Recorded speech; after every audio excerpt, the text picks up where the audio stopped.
नमस्कार दोस्तों। चलिए मैं आज आप लोगों के लिए एक नया वीडियो लेके आया हूँ जिसमें कि जो स्कॉलरशिप झारखंड के स्टूडेंट भर रहे हैं तो कल्याण में जो अभी आप लोग फॉर्म भरिएगा वो किस तरीके से भरना है इसका मैं जानकारी देने वाला हूँ।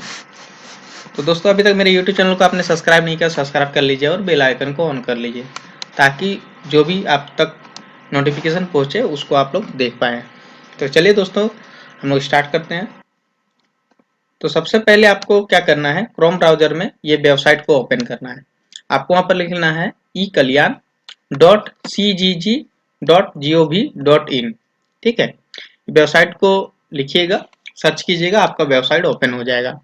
अगर आपका ओपन नहीं होता है तो मेरे डिस्क्रिप्शन में नंबर है, आप मैसेज कीजिएगा, आपको मैं लिंक दे दूंगा। तो दोस्तों सबसे पहले अगर आप न्यू हैं, आपने कभी भी स्कॉलरशिप के लिए अप्लाई नहीं किए हैं तो यहाँ पर स्टूडेंट रजिस्ट्रेशन है, इस पे आप लोगों को क्लिक करना है। ठीक है, अगर पहले से आपने रजिस्ट्रेशन कर लिया है तो आपको ये जो स्टूडेंट लॉगिन है इस पे क्लिक करके आपको लॉगिन करके अपना अप्लाई कर लेना है। तो दोस्तों सबसे पहले चलिए स्टूडेंट का मैं रजिस्ट्रेशन करके दिखाता हूँ। तो स्टूडेंट रजिस्ट्रेशन पे आप लोगों को क्लिक करना है जो न्यू मेंबर है। इसके बाद दोस्तों यहाँ पर जैसे ही ऑप्शन आ रहा है तो आपको यहाँ पर पहली बात एक चीज गौर करना है कि जो आपके आधार कार्ड में मोबाइल नंबर लिंक है तभी आप इस फॉर्म को अप्लाई कर सकते हैं, अदरवाइज नहीं कर सकते हैं। और जो मोबाइल नंबर है वो ऑटोमेटिक यहाँ पे ले लेगा। तो आप लोग यहाँ पर जैसे ही आधार नंबर डालिएगा, ठीक है, तो यहाँ पर स्टूडेंट का नाम भी ले लेगा, डेट ऑफ बर्थ आ जाएगा, जेंडर यहाँ आप सिलेक्ट कर लीजिएगा मेल फीमेल। अब मोबाइल नंबर ऑटोमेटिक यहाँ पर ले लेता है। ठीक है, तो दोस्तों सबसे पहली बात है कि आप लोग जब भी रजिस्ट्रेशन करें तो ये ध्यान रखें कि वो मोबाइल भी आपके पास रहना चाहिए जो मोबाइल आपका आधार कार्ड में लिंक है, क्योंकि उस पर ओटीपी आपका आएगा। यहाँ पर आप लोग को दिया गया है कि जो आप पासवर्ड बनाइएगा वो स्ट्रॉन्ग पासवर्ड आपको बनाना है। ठीक है, जैसे आपका नाम अगर अनुज है तो आपको ए कैपिटल देना है, NOJ@12345 इस तरह करके आपको पासवर्ड बनाना है। ठीक है, तो चलिए मैं इसको रजिस्ट्रेशन कर लेता हूँ। तो आप लोगों को यहाँ पर फर्स्ट में आपको आधार नंबर डालना है। ठीक है, तो ऑटोमेटिक आपका ले लेगा। इसका वेरीफाई आधार डिटेल्स पे क्लिक करना है, ओके कर देना है, आपको क्लिक कर देना है। ओके पे जैसे क्लिक करते हैं आपका डिटेल्स पूरा आ जाता है। इसके बाद यहाँ पर आप लोगों को नीचे में देख पा रहा है, यहाँ पर आप लोगों को फादर्स नेम डालना है, ईमेल आईडी डालना है, उसके बाद पासवर्ड और कंफर्म पासवर्ड डालना है। तो चलिए मैं इसको डाल लेता हूँ। इसके बाद आपको रजिस्टर पे क्लिक कर देना है। नीचे जैसे ही आप आते हैं यहाँ पर रजिस्टर का ऑप्शन आता है, इस पर क्लिक करना है। इसके बाद आपको ओके कर देना है। इसके बाद आपका रजिस्ट्रेशन हो गया दोस्तों। अब आप लोगों को लॉग इन करना है। ठीक है, आपको यहाँ पर ओके पे क्लिक कर देना है। ओके पे क्लिक करते हैं तो यहाँ पर आपका स्टूडेंट लॉगिन जो आ रहा है ऑप्शन, तो इस पे आप लोगों को क्लिक करना है। ठीक है, यहाँ जो फर्स्ट में ऑप्शन है, जैसे आप रजिस्ट्रेशन पहले रजिस्ट्रेशन करना है, इसके बाद आपको स्टूडेंट लॉगिन पे क्लिक करना है। चलिए मैं क्लिक करता हूँ। अब यहाँ पर दिया हुआ है कि पोस्ट मैट्रिक, यानी अगर आप झारखंड से हैं विद इन स्टेट, यानी अगर आप झारखंड से हैं तो ये जो पोस्ट विद इन स्टेट है इस पे आप लोगों को क्लिक करना है। अगर आप झारखंड राज्य से अलग जगह से स्टडी कर रहे हैं तो आउटसाइड स्टेट पे आपको क्लिक करना है। तो चलिए मैं झारखंड से ऑनलाइन करके दिखाने वाला हूँ। तो चलिए मैं post matric with in state पे क्लिक कर लेते हैं। इस पे लॉगिन पे क्लिक करते हैं। क्लिक करने के बाद दोस्तों यहाँ पर मोबाइल आ रहा है और मेल का ऑप्शन आ रहा है, दोनों से आप लॉगिन कर सकते हैं। तो आपको ऊपर मोबाइल नंबर डालना है और नीचे में पासवर्ड। तो आपने ऑलरेडी पासवर्ड बनाया हुआ है तो आप उस पासवर्ड से लॉगिन कर लीजिएगा। तो चलिए मैं डाल लेता हूँ।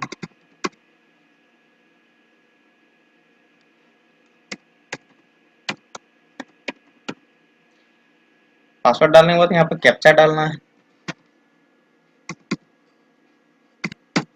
इसके बाद लॉगिन पे क्लिक करना है। लॉगिन पे जैसे क्लिक करते हैं यहाँ पर क्लोज कर देना है। लॉगिन पे जैसे करते हैं आपका यहाँ पर नाम आ जाएगा, स्टूडेंट नेम, फादर्स नेम आ जाएगा, डेट ऑफ बर्थ ले लेगा, मोबाइल नंबर भी ले लेगा और मेल आईडी ले लेगा और आधार नंबर भी आपका आ जाएगा। ठीक है, इसके बाद आप लोगों को क्या करना है दोस्तों, यहाँ पर नीचे क्या आना है। नीचे जैसे ही आते हैं आप यहाँ पर देख पा रहे हैं अप्लाई ऑनलाइन लिखा हुआ है। ठीक है, 23-24 का अप्लाई ऑनलाइन, तो आप 23-24 वाला में अप्लाई ऑनलाइन पे आपको क्लिक करना है। फॉर्म खुल के आ जाएगा। आपको यहाँ पर जैसे मैट्रिक का जो आपका सर्टिफिकेट है, ठीक है, उसमें आप कौन सा बोर्ड से किए हैं इसको आपको सिलेक्ट करना है। इसके बाद आपका जो 10th में प्रवेश पत्र संख्या है, ठीक है, वो आपको यहाँ पे डालना है। अगर है तो डाल दीजिए, अगर नहीं है, ठीक है, अगर 10th का एडमिट कार्ड नंबर नहीं है तो उससे कोई दिक्कत नहीं है, आप डाल भी सकते हैं, नहीं भी डाल सकते हैं। इसके बाद आपको मैट्रिक में कौन सा साल में आपने पास किया है ये डालना है, पासिंग ईयर। ठीक है, इसके बाद आपका डेट ऑफ बर्थ ऑटोमेटिक ले लेगा। इसके बाद दोस्तों यहाँ पे आपका अधिकतम अंक, जो आपका अधिकतम अंक कितना है आपका मैट्रिक में, जो टोटल कितना पास होने का, जैसे मान लीजिए 500 है, 500 में आपने कितना नंबर लिया तो यहाँ पे डालना पड़ेगा। जैसे 500 है तो 500 यहाँ डालना है, और 500 में आपने कितना नंबर लाया है यहाँ पर प्राप्तांक में यहाँ पे डालना है। इसके बाद मेल है तो मेल फीमेल वो ऑटोमेटिक ले लेगा। अगर ग्रेड यहाँ पर आप फर्स्ट डिवीजन है, सेकंड डिवीजन है, ये आप डाल सकते हैं, आप इसको छोड़ भी सकते हैं। ठीक है, यहाँ स्टार मार्क जो दिया हुआ है उसको आपको डालना ही है, याद रखिएगा। ये डालने के बाद में आप जैसे नीचे आते हैं तो यहाँ पर आप लोग देख पा रहे हैं कि माता पिता जीवित हैं या नहीं। अगर हैं तो यस, अगर नहीं है तो नो। ठीक है, इसका पिता जीवित हैं या नहीं, अगर नहीं है तो नहीं, अगर है तो यस कर दीजिएगा। माँ जीवित है या नहीं, अगर यस है तो यस, या नहीं है तो नो। इसके बाद क्या आप अभिभावक के साथ रहते हैं, अगर आप घर से आते जाते हैं तो यस कीजिएगा, अगर आप हॉस्टल में रहते हैं तो नो कीजिएगा। ठीक है, ये ध्यान रखिएगा। इसके बाद आपका जैसे मदर है, क्योंकि आपका अगर फादर डेट कर गए हैं तो आप यहाँ पर मम्मी का नाम लिखिएगा। इसके बाद मम्मी का आपका कौन सा, आप सेल्फ एम्प्लॉय है क्या है ये आपको डालना है। इसके बाद आपका पिताजी का नाम ऑटोमेटिक ले लेगा। ठीक है, इसके बाद अभिभावक का नाम, तो अभिभावक का नाम में आपको माँ का ही नाम लिखना है। इसके बाद आपका मदर यहाँ पर आपको सेलेक्ट कर लेना है। ठीक है, अगर नहीं है तो आपको अदर पे क्लिक करना है। इसके बाद आपका पारिवारिक आय, तो आपका आय कितना है, आपके जो आय प्रमाण पत्र मिलता है उस पे लिखा हुआ रहता है, तो वो आपको यहाँ पे डाल देना है। इसके बाद आपका ईमेल ऑटोमेटिक ले लेगा, मोबाइल नंबर ऑटोमेटिक लेगा। अब कैटेगरी आप PC1 है या ST SC क्या है तो ये आप सेलेक्ट कर लीजिएगा। सेलेक्ट करने के बाद दोस्तों यहाँ पर आगे आइएगा तो यहाँ पर आपका कॉलेज कौन सा डिस्ट्रिक्ट में है वो आपको सेलेक्ट करना है। ठीक है, इसके बाद आपका आता है, इसका तो आपको ओके कर देना है। इसके बाद आपका प्रखंड सेलेक्ट करना है। इसके बाद आपका कॉलेज, कॉलेज का नाम आपको सेलेक्ट कर लेना है। इसके बाद बोर्ड, बोर्ड का नाम ऑटोमेटिक ले लेगा। फिर कॉलेज का email ID mobile number automatic ले लेगा। ठीक है, फिर कॉलेज प्रवेश संख्या, यानी जब एडमिशन आप ले रहे थे तो कॉलेज एडमिशन नंबर आपका क्या था, तो यहाँ पे आपका जो एडमिशन रसीद है उस पर लिखा हुआ रहता है। ठीक है, कॉलेज प्रवेश की तारीख, डेट आप डाल दीजिएगा जो डेट को आपने एडमिशन लिया था। इसका कोर्स, आप कोर्स सेलेक्ट कर लीजिएगा कि आपका कौन सा कोर्स है जो आप अभी कर रहे हैं। ठीक है, इसका आप फर्स्ट ईयर में है, सेकंड ईयर में, यहाँ पे आप सेलेक्ट कीजिएगा। इसका छात्रवृत्ति का प्रकार, तो यहाँ पर आप जैसे अगर घर से आते हैं डे स्कॉलर सेलेक्ट कीजिएगा, अगर हॉस्टल में रहते हैं तो हॉस्टेलर सेलेक्ट कीजिएगा। इसके बाद दोस्तों ऊपर करना है, ऊपर रहने का उसका लास्ट ईयर क्लास डिटेल्स, यानी आप जो लास्ट इस जो आपने एडमिशन लिया है उससे पहले का जो आपका मार्कशीट है वो आपको यहाँ पे डालना है। तो यहाँ पर आपको डिवीजन है, फर्स्ट डिवीजन सेकंड डिवीजन, वो आप किए तो ये जो मार्कशीट है वो डिवीजन में है तो डिवीजन, ग्रेड में है तो ग्रेड, और CGPA में है तो CGPA सेलेक्ट करना। तो डिवीजन पिछले साल किस कक्षा में थे तो ये यहाँ पर लिखना है। इसके बाद आपका पिछला साल आपका क्या फर्स्ट डिवीजन सेकंड डिवीजन क्या हुए थे, वो चीज़ आपको सेलेक्ट करना है। इसके बाद आपका यहाँ पे आता है पिछले साल परीक्षा का कुल अंक, आपका टोटल अंक क्या था, कितना आपने उस जितना नंबर था उसमें से कितना नंबर लाया यहाँ पर प्राप्तांक में डालिएगा। ठीक है, तो ये ध्यान दीजिएगा कि टोटल मार्क्स कितना है। यहाँ पे आपको जैसे 500 नंबर है तो 500 यहाँ लिखना है। इसके बाद प्राप्तांक में आपको टोटल नंबर जितना आपने लाया है वो डालना है। ठीक है, इसका और ऊपर आते हैं इसका कम्युनिकेशन एड्रेस। तो आपका जो घर का एड्रेस है आधार कार्ड में जो है तो वो आपको यहाँ पर डाल देना है। ठीक है, इसके बाद पिन कोड में पिन कोड डालना है, एड्रेस में अपना एड्रेस डाल देना है। इसके बाद परमानेंट एड्रेस, तो परमानेंट एड्रेस में सेम वही चीज भरना है जो कम्युनिकेशन एड्रेस है, और परमानेंट एड्रेस सेम भरना है।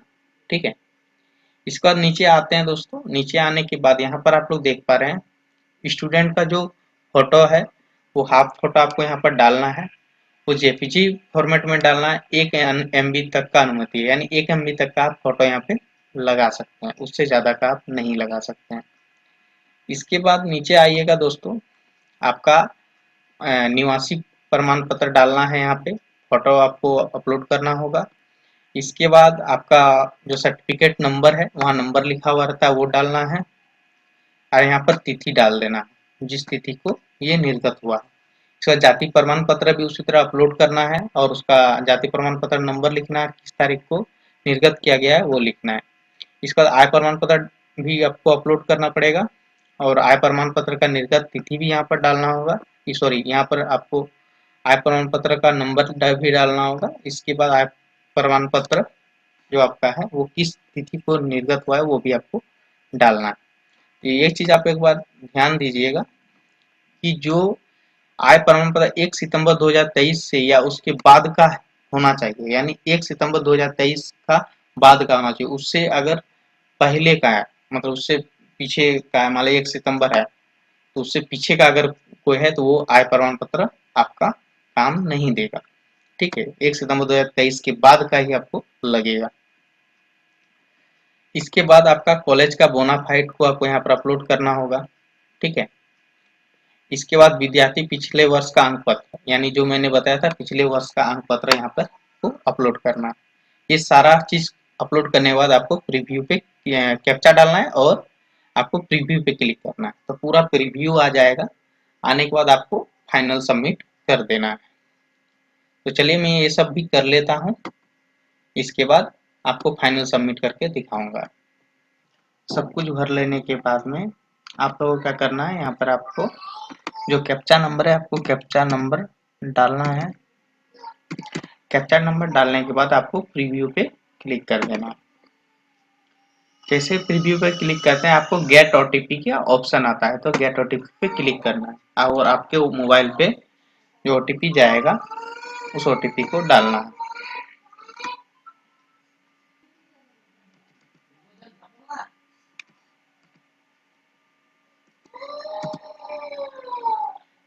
इसके बाद आपको फाइनल सबमिट पे क्लिक कर देना है। इसके बाद आपको ओके पे क्लिक करना है।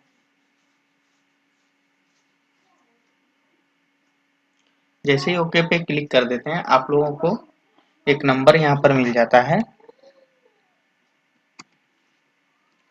Application submit successful application number आपको मिल जाएगा। तो ये एप्लीकेशन नंबर को आप लोगों को अच्छा से नोट करके रख लेना है। उसके बाद आप लॉग आउट कर लीजिएगा। लॉग आउट करके फिर से आप लॉग इन करके देख लीजिएगा कि आपका क्या अभी स्थिति है आपका एप्लीकेशन का। तो चलिए इसको मैं लॉग इन कर लेता हूँ। इसी लॉग इन कीजिएगा। लॉग इन करने के बाद में यहाँ पर प्रिंट सबमिटेड एप्लीकेशन लिखा हुआ आएगा, तो यहाँ पर आपको क्लिक कर देना है। तो यहाँ पर पहले अप्लाई आ रहा था, यहाँ पर प्रिंट सबमिटेड एप्लीकेशन आएगा, इसको क्लिक कर लेना। जैसे आप एप्लीकेशन करते हैं तो आप लोग को यहाँ पर प्रिंट आउट ये निकाल के अपने कॉलेज वाले को दे देना है, जो आपके कॉलेज के पदाधिकारी हैं। ठीक है,